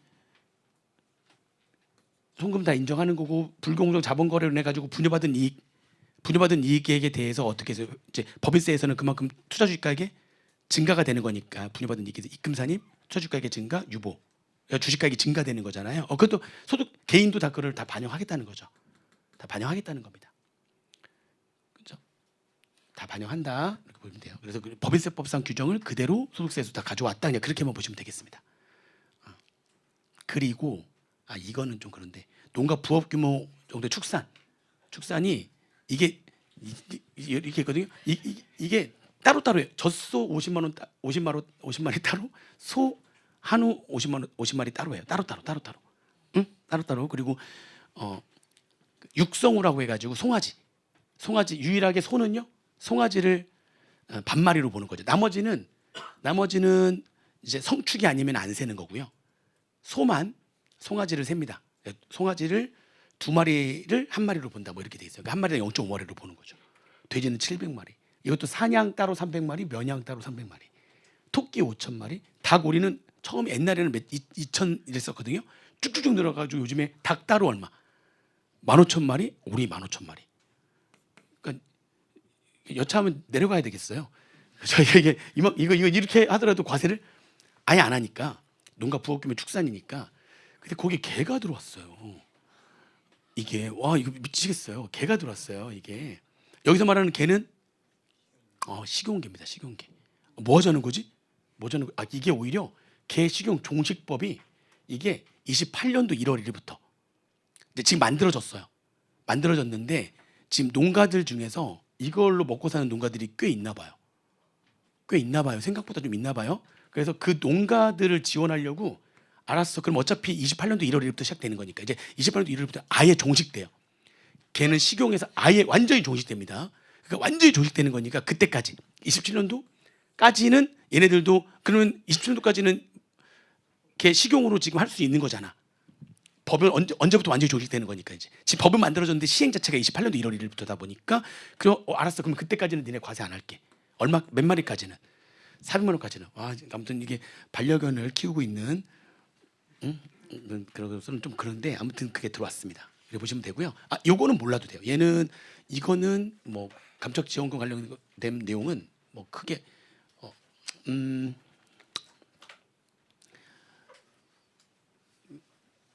그러니까요. 얘는 뭐 굳이 안 보셔도 됩니다. 자, 근로 여기 이쪽 이제 근로 쪽이 좀 이제 중요한 내용이 좀 바뀌었죠. 시행령 쪽에 이 법소정의 요건을 충족한 생산직 근로자의 그죠? 초과 근로수당이죠. 야간 근로수당 등이니까 이제 초과 근로수당을 얘기하는 건데 두 가지 요건을 모두 충족해야 되는 거죠. 직전 연도의 총급액이 3천만 원 이하고 그죠? 해당 연도의 월정액 급여가 210만 원 이하여야지만 되는 건데 그때 연 얼마까지 비과세한다? 240만 원 비과세한다. 근데 이 금액은 그대로예요. 비과세 금액은 그대로인데 최저임금이 워낙 올라가다 보니까 이것도 확 올라갔어요. 직전 연도 총 금액이 얼마 이하? 3,700만 원 이하고 해당 연도의 월정액 급여가 260만 원 이하. 금액이 확 늘었죠. 확 늘었습니다. 그러니까 이제 대상자들이 좀 많아지겠네요. 그죠? 그래서 요 요건을 충족한 생산직 근로자 등이 받는 초과 근로수당 등은 연 240만 원까지 비과세한다. 요건이 금액이 확 올라갔다. 보시면 되겠습니다. 그 얘기고요. 그다음에 자녀 보육수당에 대해서 자녀 보육수당이 자녀 6세의 자녀가 몇 명인지를 따지지 않고 그냥 월 20만 원까지 비과세였었는데 자녀 보육수당 이제 자녀 한 명당 6세의 자녀 한 명당 20만 원 이렇게 6세의 자녀가 3명이 있다면 회사로부터 자녀 보육수당 얼마까지는 비과세가 되는 거예요. 받는 거 월 60만 원까지 비과세가 되는 거예요. 예전에는 자녀 수와 관계가 없었는데 이제 자녀 1인당 20만 원씩 해가지고 비과세를 절구한다라고 하는 겁니다. 그다음에 이건 육아휴직수당 등에 대한 얘기인데요. 육아휴직수당은 그러니까 육아휴직수당에 비과세가 되는 사람들이 이제 뭐 고용보험법에 따른 실업급여나 육아휴직급여 쭉 나오는데 여기 사립학교법에 따라서 임명된 사무직원들도 육아휴직수당이 비과세가 되는 거였는데 누가 빠졌냐면 이게 그러니까 평생교육시설이라든지 아니면은 카이스트 같은데 여기에 직원들인 거예요. 근데 문제는 뭐냐면 얘네들은 사립학교법에 따라 설립된 게 아니에요. 사립학교법에 따라서 설립된 학교가 아니에요. 그런데 뭐는 가입하냐면 사학연금 가입은 해요. 사학연금에는 가입할 수 있지만 사립학교법에 따라 가지고 설립된 학교들이 아니거든요. 그러다 보니까 여기서 일하는 직원들이 육아휴직 급여를 받을 때는 그럼 비과세가 안 되는 거냐? 빠져 있었어요. 이게 빠져 있어가지고 사학연금법 그러니까 사립학교법에 따른 학교는 아닌데 평생교육시설이라든지 아니면 카이스트 등의 연구기관이라든지 이런데 그런 데는 사학연금에는 가입하는 거니까 사학연금법 특례 적용 교직원이 지급받는 육아휴직 수당도 비과세하겠다 그래서 들어온 거고요. 금액은 이건 육아휴직 받아보신 분들은 알겠는데 이게 좀 많이 늘었어요. 금액이 많이 늘어가지고 그래서 3개월 차까지는 월 250만 원. 이거는 지금 다 금액이 이번에 이제 늘어가지고 그 반영한 겁니다. 4개월 차부터 6개월 차까지는 월 200만 원 하고요. 7개월 차부터 요즘 18개월까지 지금 하는 걸로 알고 있는데 부모 양쪽 다 할 수 있죠. 18개월까지는 160만 원 해가지고 7개월부터 이제 끝날 때까지는 160만 원. 그래서 육아휴직 수당 자체가 금액이 많이 늘었거든요. 그러니까 이거 다 뭐 해줘야 되는 거죠? 다 비과세 해주겠다라고 하는 겁니다. 금액이 그렇게 늘어났어요. 지금 다. 그 다음에 이제 연금소득 원천지수세율이 얘네들이 이제 인하가 좀 됐습니다. 그러니까 이제 연금소득과 관련해 가지고 사적연금이에요. 사적연금은 사적연금의 돈을 인출하는 거 요건을 모두 충족해서 연금 수령의 요건을 모두 충족해서 인출하게 되면은 불입 시에 공제가 되지 않은 거 불입할 때 공제가 안 됐다는 얘기는 불입할 때 이미 과세가 된 거니까 걔를 인출하게 되면 걔를 이제 우리가 수업 시간에 A라고 표현해 가지고 A는 과세 제외. 이미 얘는 그때 불입할 때 이미 과세가 된 거니까. B는 회사로부터 받은 퇴직금이 연금 계좌에 들어온 거잖아요. 그래서 그때 원래 퇴직했을 때 원천징수 했었어야 되는데 하지 않고 연금 계좌에 들어오게 되면 원천징수를 이연하는 거죠. 나중에 인출할 때 원천징수 하는 거잖아요. B, 그죠? 그다음에 C, 불입했을 때 공제가 된 거랑 운용 수익. C. 그러면 B를 인출했을 때 요건을 모두 충족해서 B를 연금 수령했을 때 그때 원천징수 어떻게 했죠? 그 B에 인출하는 그 B에 해당되는 이연 퇴직소득세의 70%를 원천징수 했는데 그게 연금 수령자가 10년을 초과하게 되면 60% 했잖아요. 근데 이번에 이제 개정된 게 뭐냐면 그럼 20년을 초과하면 20년을 초과하게 되면 인출하는 금액에 해당되는 이연퇴직 소득세의 50%를 원천 인수하겠다. 그죠? 그게 여기 하나 더 생긴 거예요. 원래 10년까지는 몇 퍼센트고요? 10년까지는 70%, 이연퇴직 소득세의 70%고 10년에서 20년까지는 그 이연퇴직 소득세의 몇 퍼센트고 60%고 20년을 초과하게 되면 이연퇴직 소득세 몇 퍼센트 하는 거고요.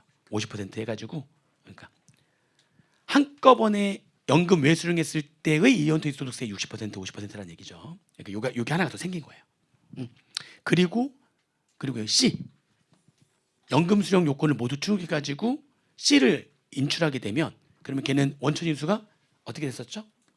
그렇죠? 나이에 따라서 3, 4, 5% 나이에 따라서 70세 미만 받는 사람이 70세 미만이면 5% 70세 이상 80세 미만이면 4% 80세 이상이면 3% 그리고 걔가 무슨 연금이라면 종신형 연금이라면 사망시까지 받는 종신형 연금이라면 걔는 몇 퍼센트 겹치면은 둘 중에 낮은 세율 원천 인수하는 거였는데 요게 4%가 이게 이번에 3%로 낮춰졌어요. 그러면 종신형 연금이면 무조건 얘가 제일 낮은 거네요.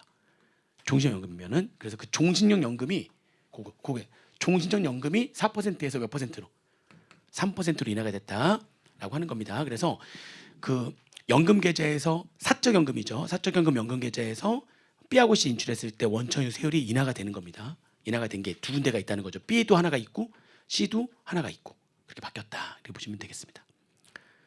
그리고 요거는 그건 중요하지 않고요. 이건 중요하지 않고 됐습니다. 5장의 내용도 중요하지 않습니다. 그래서 보시면은 쭉쭉쭉 이게 이게 그게 뭐냐면은 5장에 있는 내용, 6장에 있는 내용 중에서 나머지 내용들 뭐 교재 보시면 코스닥 벤처 소득, 벤처 펀드의 소득 공개 이런 건 중요하지 않아 가지고요. 그래가지고 그냥 넘어갔습니다. 그리고 주택 세제 지원 연장 뭐 이런 것도 다 중요하지 않습니다. 다 중요하지 않고 자 이제 뭐 어떤 보냐면은 쭉 와가지고 그래서 이건 중요합니다. 요거는 신용카 소득 공제. 신용카 소득 공제가 이번에 이제 좀 바뀌었어요. 신용카 소득 공제가 좀 바뀌어가지고 여기는 그대로예요. 공제율은 그대로. 그대로 가지고 신용카드 사용분은 15% 하고 현금 수중 이제 실제 문제 풀 때는 거꾸로 이렇게 해가지고 하죠. 전통시장이라든지 대중교통 먼저 위에서 40 그다음에 얘가 세 번째로 들어가고 얘가 네 번째로 들어가고 얘가 밑에 다섯 번째로 들어가고 순서대로 이렇게 해가지고 아무튼 요거 그대로 얘는 그대로입니다. 그대로인데 여기 이제 한도 계산할 때 1,900에 7천만 원 이하인 자는 이제 기본 공제 한도가 300이고 얘도 출발하죠. 그리고 추가 공제 한도 얘네들 요거에 사용된 금액의 40%하고 요거에 체육시설 문화비죠. 문화비 사용한 거에 30%한 거 하고 300 중에서 작은 거 그죠? 해가지고 300 최대 600까지 가는 거고 7천만 원 초과하는 자는 기본 공제가 250에다가 얘는 고려하지 않고 요거 두 개에 40%한 거랑 200만 원 중 작은 거 최대 450만 원 되는 거 이렇게 됐었단 말이죠. 근데 이번에 그 기본 공제 한도가 이번에 좀 개정됐어요. 어떻게 개정됐냐면 기본 공제 한도가 원래 얼마인데요? 지금 7천만 원 이하인 자 300이었잖아요. 근데 법 소정의 요건을 충족한 대통령령으로 정하는 요건을 충족한 자녀 등이 있다면 그 자녀 등이 한 명이라면 50만 원 추가. 기본 공제가 자녀가 2명 이상이라면 2명, 3명, 4명, 2명 이상이라면 얼마 추가? 100만 원 추가. 그래서 그 자녀 수에 따라 가지고 기본 공제가 300 요건을 추가한 자녀가 없으면 그냥 300. 요건을 추가한 자녀가 한 명 있으면 350. 요건을 추가한 자녀가 2명 이상이라면 400 이렇게 해서 이렇게 늘어나는 거고요. 7천만 원 초과하는 자는 기본 공제가 원래 얼마였는데요? 250이었는데 요건을 추가한 자녀가 한 명이면 25만 원, 275. 요건을 추가한 자녀가 2명 이상이라면 50만 원 더 해가지고 300. 이런 식으로 해서 기본 공제가 이렇게 여기는 그대로고요. 추가 공제 한도는 그대로고요. 기본 공제가 여기는 7천만 원 이하인 자는 최대 100까지 7천만 원 초과하는 자는 최대 50만 원까지 추가가 되는 겁니다. 그러면 그 자녀는 누구냐? 여기서 말하는 자녀. 대통령령으로 어떻게 정해놨냐면 이렇게 정해놨어요. 대통령령으로 자녀를 정해놨는데 그게 자녀 그 한 명 아니면 2명 이상일 때 50, 100 이쪽은 25, 50 이렇게 늘어나는 그 자녀는 누구냐면 직계 비속인데 누구를 포함하죠? 입양자, 위탁아동, 그리고 배우자의 직계 비속까지 다 포함합니다. 배우자의 자녀까지 다 포함해가지고 다음의 요건을 모두 충족하면 된다.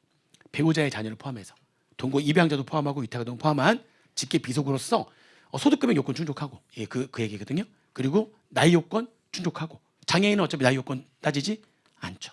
그리고 다른 거주자의 기본제를 받지 않을 것.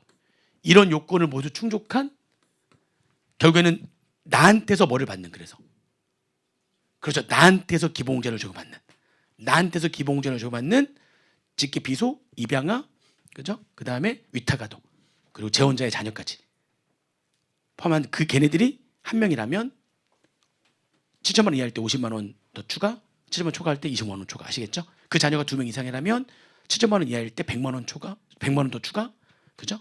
7천만 원 초과할 때 50만 원 초과 그렇게 하는 겁니다. 추가하는 겁니다. 그래서 요거 좀 보시면 되고요. 한도 기본 공제 한도에 이번에 변화가 좀 있다 보시면 되고요. 그 다음에 교육비 세액 공제하고 이게 이제 교육비 세액 공제와 신용카드 세액 소득 공제 적용이 합리화 이렇게 돼 있는데 신용카드 사용 금액으로 보지 않는 교육비가 원래 우리 이제 그러니까 의료비하고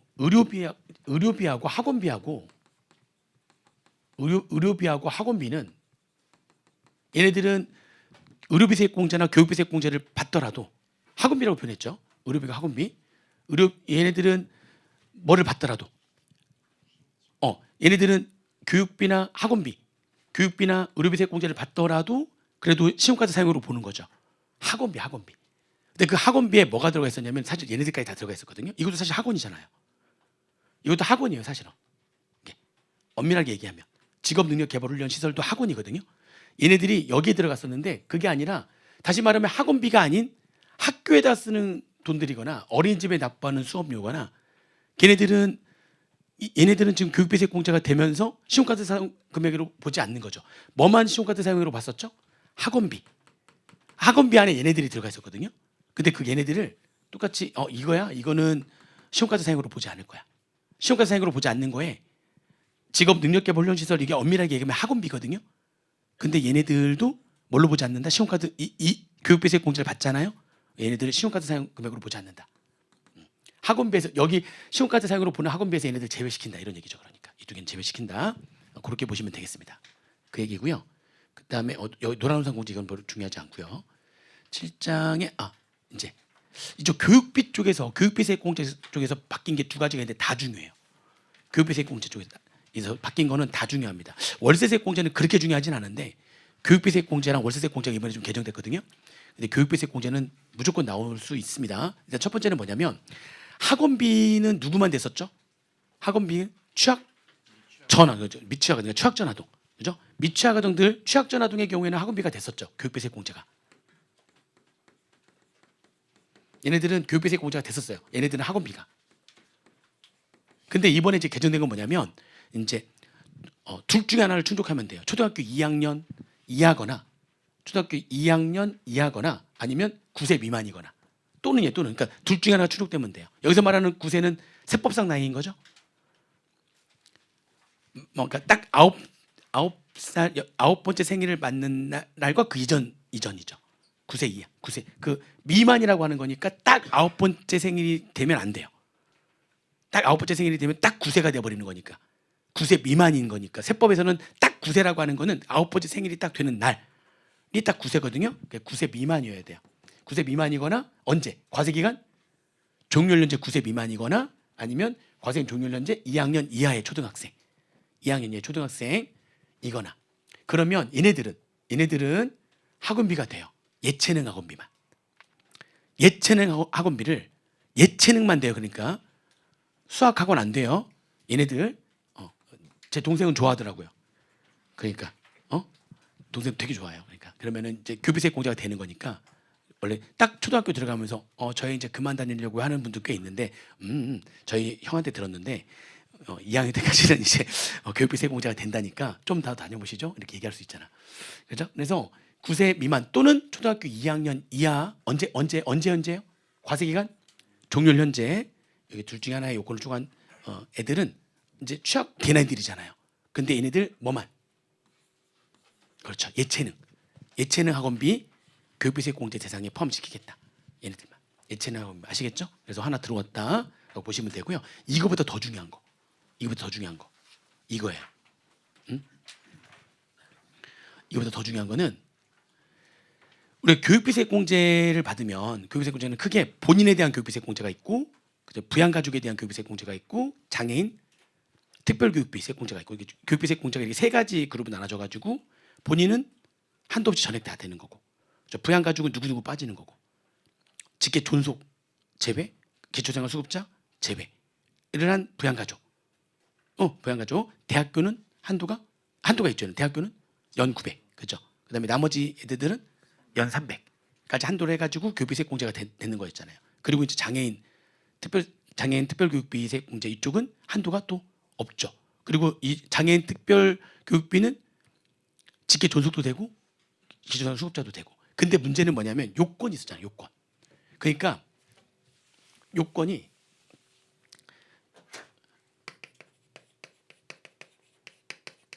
부양가족 누구누구 빠졌죠? 직계 존속과 기초생활 수급자가 빠지면서 그러면서 어떻게 됐었죠? 얘네들은 당연히 생계를 같이 해야 되는 거고 뭐는 안 따졌죠? 나요건 따지지 않고 뭐는 따졌었죠? 그렇죠. 소득금의 요건을 쭉 해야 되는 거죠. 왜냐하면 소득금의 요건을 쭉 한 자들은 내가 교육비를 대주는 게 아니라 본인들이 벌어서 되는 거라고 봤죠. 그래서 소득금의 요건을 쭉 해야 된다. 즉 소득금 100만 원 이하, 근로소득만 있다면 1,900만 원 이하여야지만 된다. 그래야지만 아까 얘기했던 한도, 그렇죠? 대학교는 900, 대학교가 아니면 300, 연 300을 한도로 해가지고 교육비세 공제 대상이 되는 금액으로 하겠다.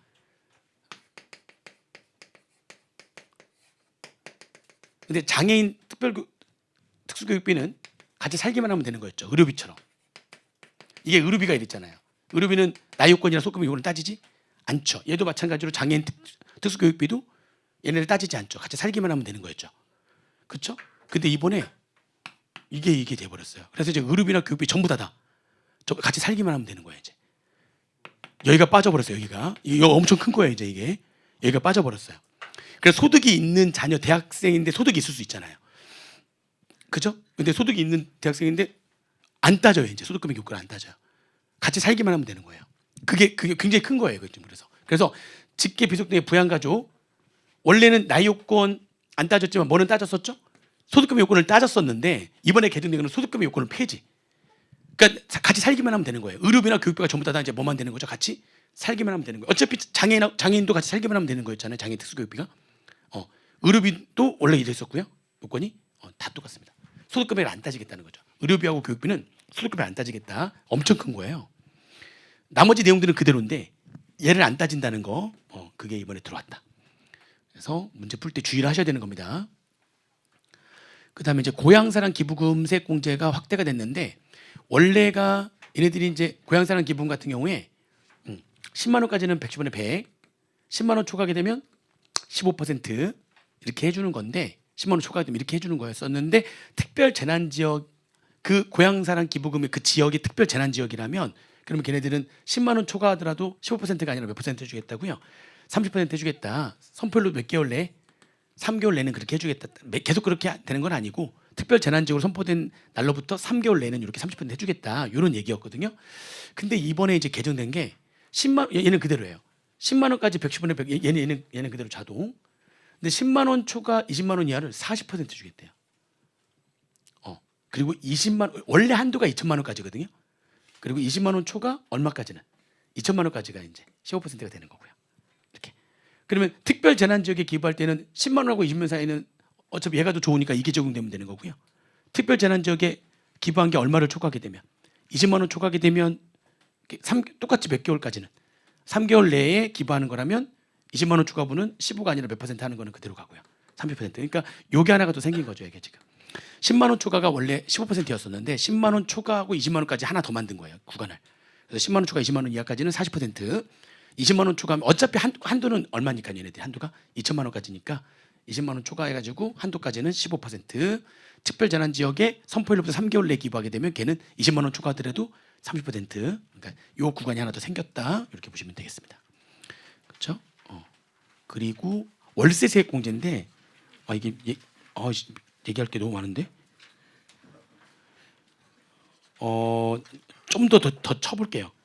자, 월세세액공제에 대한 얘기인데 이거는 그러니까 원래 월세세액공제가 여기 잠깐 정리를 좀 하자면 무주택 세대의 세대주로서 총 금액이 8천만 원 이하인 근로자의 경우에 월세세액공제를 받았죠. 한도가 1,000만 원. 세액공제율은 15 또는 17% 해가지고 월세세액공제 받는 거 알고 계시죠? 근데 이제 누구도 받을 수 있는 거냐면 이게 부부가 따로 살아. 어쩔 수 없이 지금 주말 부부야, 주말 부부. 그러니까 지금 직장이 달라서 직장이 지역이 달라가지고 부부가 지금 따로 살고 있는 거예요. 나도 월세 살고 부인도 뭐 살고 지금 월세 살고. 근데 지금 보면은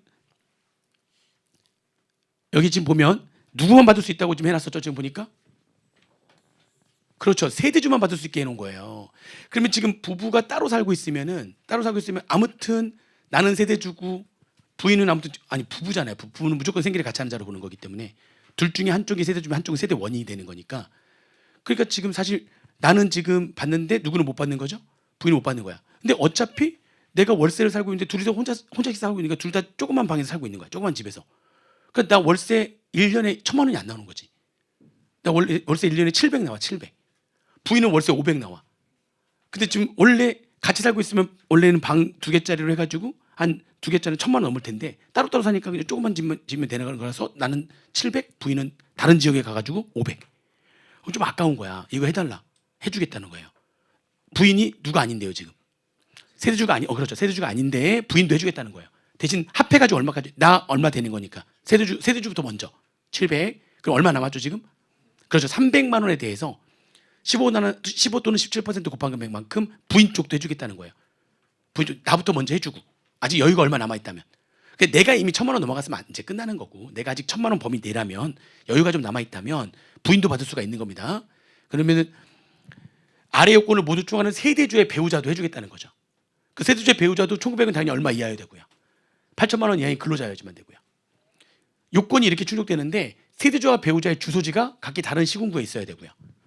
시군구에 있어야 되고, 그죠? 그리고 이건 뭐냐면 배우자와 동거하는 직계 존비속 등이 이거는 무슨 얘기냐면 배우자하고 동거하는 직계 존비속 등이 있다면 그들은 무주택자여야지만 된다.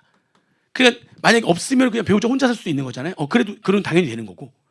만약 그 배우자 지금 따로 살고 있는 배우자인데 아들이 엄마랑 나 같이 있을래 아직 어려가지고 그러면 애 데려가서 학교 그 엄마 직장 근처에 학교를 보내는 거야 지금. 그러면 배우자하고 지금 직계 비속이 같이 있을 수 있죠. 근데 그 직계 비속이 주택이 또 있을 수 있잖아요. 만약에 동거하는 직계 여기 이 표는 동거라는 직계 존비속 등이 있다면 그 직계 존비속 등은 당연히 무주택자여야 된다. 그럼 만약 직계 존비속이 없으면 그냥 2번은 따질 필요가 없는 거죠. 그렇게 된다면 한도 계산할 때 둘이 합해가지고 월간 월세가 얼마까지 1,000만 원까지 해주겠다라고 하는 겁니다. 아니 내 쪽부터 먼저 해주고 한도에서 남은 금액만큼 배우자 쪽도 해주는 거예요. 배우자가 저 요건을 충족한다면. 아시겠죠? 그렇게 보시면 되겠습니다. 그거가 더 추가가 됐고요. 그리고 이쪽 내용이 이게 원래부터 있었던 내용인데도 너무 어려워가지고 아예 교재에 있지를 않았어요. 근데 너무 어려워서. 근데 원래부터 있던 건데 그게 또 너무 어렵게 개정이 돼가지고 보지 마세요. 그러니까 원래 있었던 거예요. 원래 있었던 건데 그러니까 이런 거예요. 내용이 내가 연금 계좌에 돈을 막 넣었잖아요. 지금 넣으면은 이 연금 계좌를 은행에서 금융기관에서 연금 계좌를 운용하죠. 연금 계좌를 운용하는데 근데 얘가 어떻게 했냐면 이 연금 계좌를 운용하는데 이거를 펀드에 가입을 한 거야. 그럴 수 있잖아요. 연금 운용하는데 근데 그 펀드를 가입했는데 그 펀드가 해외 그 회사들 외국에 있는 회사들 있잖아요. 거기에 주식이나 회사채 투자하는 펀드인 거야. 뭐 중국 펀드라든지 무슨 뭐 어디 펀드라든지 그쪽 펀드인 거야. 무슨 말인지 이해되세요? 그러면 이게 지금 한 달이 건너서 연금계좌에 들어와서 그래서 나한테 들어오는 거잖아요. 지금 내가 인출하게 되면 나한테 소득이 되는 거죠. 벌써 딱 느낌이 되게 막 꼬일 것 같은 느낌이 들어요. 얘기 괜히 시작했어요. 그러니까 그거를 저쪽에서 지금 해외 쪽에서 그 펀드에다가 투자해가지고 이자 배당금 지급할 때 외국에서 뭐 하고 좋겠어요. 당연히 원천 징수를 하고 그 펀드에다가 지급을 했을 거고 그 펀드는 또 이거를 누구한테 줄 거고 지금 연금 계좌에다가 돈을 넣어줄 거고 그 연금 계좌에서 내가 인출하게 되면 나의 또 여러 가지 소득이 되겠죠. 여러 가지 소득이 될 거 아니에요. 그게 또 A냐 B냐 C냐 해가지고 여러 가지 소득이 될 거 아니에요. 그거를 다 따져가지고 되게 복잡하게 나가는 거예요. 내가 지금 거기다 집어넣은 돈이 어떤 돈을 가지고 펀드에 가입했고 그 펀드가 해외에 나가가지고 그래서 거기로부터 받은 거에 대해서 원천 인수한 거에 대해서 외국납세 공제를 지금 해주겠다는 거거든요. 몇 달이 건너가지고 몇 달이 건너서 저쪽에서 처음에 지급할 때 외국에서 그 펀드한테 지급을 할 때의 이자 배당에 대해서 뭐라고 줬겠어요? 원천에서 하고 줬을 거 아니에요. 근데 내가 그거를 몇 달이 건너가지고 지금 인출할 때에 여기서 또 과세가 되니까 이것도 무슨 과세 문제가 있다고 본 거예요. 그렇죠. 몇 달이 건너가지고 이중과세 문제가 있다고 봐가지고 그거에 대해서 지금 이중과세 외국납세 공제로 해서 간접 투자 상품에 대한 외국납세 공제해주겠다는 건데 이게 원래부터 있었던 규정이에요. 근데 너무 복잡해가지고 아예 언급을 안 했던 건데 이게 더 복잡하게 바뀌어가지고요. 이건 안 보셔도 됩니다. 쭉 그 관련된 것도 쭉쭉쭉 넘어가세요. 그러니까 그래도 보면은 5번에 1, 2번, 뭐 6번, 7번 그런 거 안 보셔도 됩니다. 쭉 넘어가시고요. 8번 가볼게요. 8번 18페이지 8번 소형주택 임대사업자 세액감면 이거 소형주택 임대사업자에 대한 거는 그러니까 소형주택 임대사업자가 요건을 모두 충족한 임대사업자를 말하는 거죠. 국민주택 규모의 주택이어야지만 되는 거고요. 그리고 그 주택이 여기 국민주택 규모 이하여야 되고 기준시가가 6억이어야 되고 그죠? 그런 요건을 모두 충족해야 되고 그리고 내가 등록 임대사업자여야 되고 등록 임대사업자면서 그리고 이 두 가지 요건을 모두 충족한 소형주택이어야 되고 그랬을 때에 하나를 이게 등록 임대사업자는 장기하고 단기로 나눠지는 거잖아요. 장기가 몇 년 이상이고요. 10년 이상, 단기는 4년 이상. 10년 이상일 때 집 한 채를 빌려줬다면 75%, 10년 이상일 때 두 채를 빌려줬다면 50% 세액감면 해주는 거. 그리고 단기일 때는 한 채 빌려주면 30%, 두 채 이상 빌려주면 20% 이게 교재에 있는데 그게 사실 이 감면해 주는 게 작년도 말로 끝나는 거였는데 기한이 연장됐다. 그대로 간다. 우리가 배웠던 거 그냥 그대로 간다라고 보시면 되겠습니다. 이거 분리과세 주택 임대수 금액 계산할 때 세액 감면 하는 걸로 해서 세무회계 연습에 문제 있어가지고 문제도 풀어보고 했던 그 내용입니다. 근데 그게 기한이 작년 말까지였는데 기한이 연장된 거예요. 그리고 이쪽 내용들은 뭐 그렇게 중요한 내용들은 아닙니다. 그렇게 중요한 내용들은 아니고 실무적으로 좀 중요한 내용이고 이거는 나올 만합니다.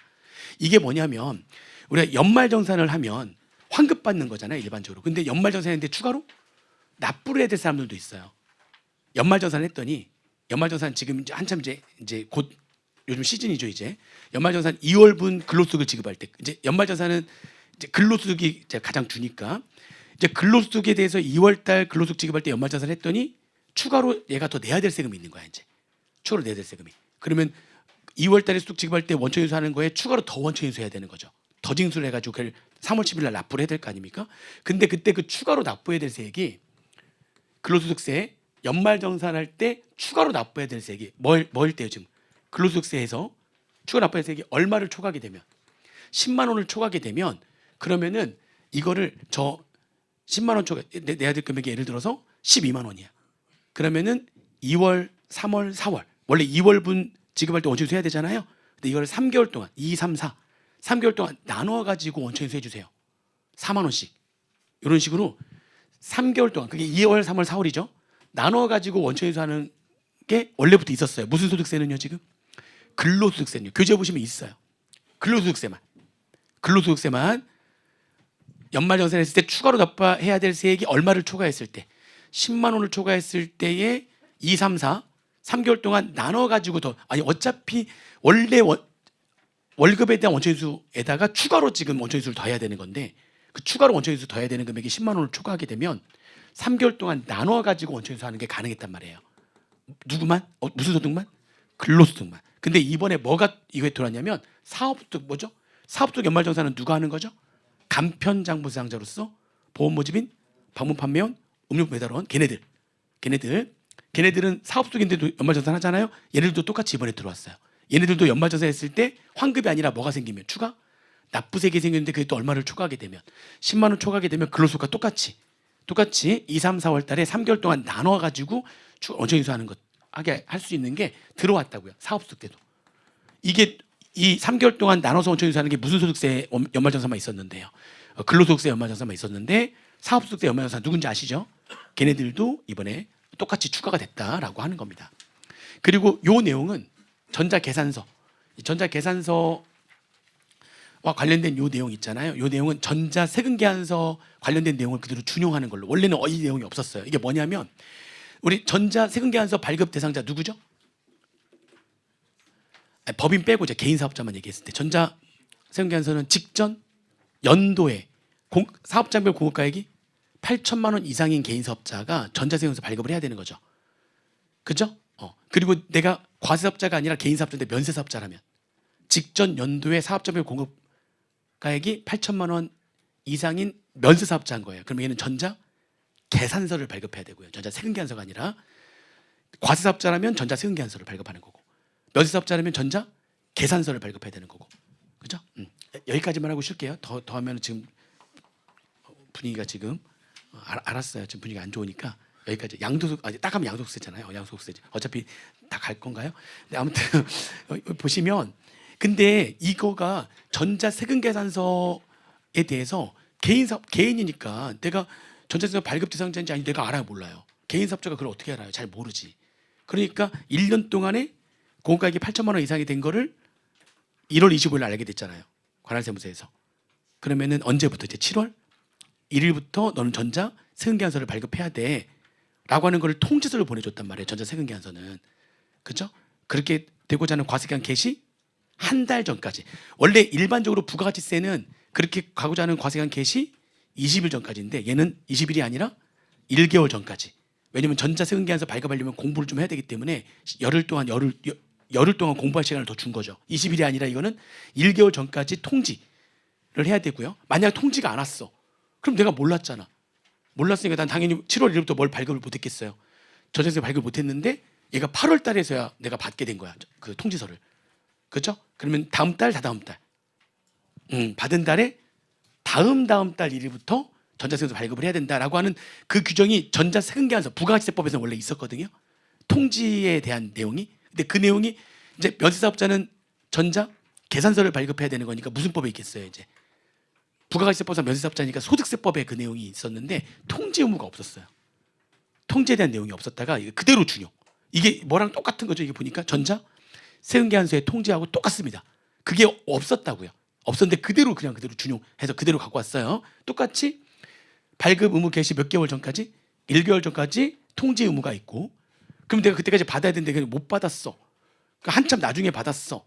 그러면 수령한 날에 속하는 달에 다음 달 1일부터 전자계산서 발급하면 된다는 거죠. 그래서 이게 원래 부가가치세법에 있는 내용을 그대로 준용을 했다라고 보시면 되겠습니다. 네, 잠깐 쉬었다가요. 더 스피드를 한번 내볼게요. 10시 전에 무조건 끝낼 거기 때문에. 퇴직소득세는 거기 있는 거 안 보셔도 돼요. 개정 내용들 다. 우리 수업 목적 관련이 없어요. 그러니까 양도소득세 좀 볼 거니까요. 그렇죠? 퇴직소득세 거기 있는 건 볼 필요 없고 지금 하는 것만 보시면 됩니다. 네, 잠깐 쉬었다가 양도소득세 내용 들어가도록 하겠습니다.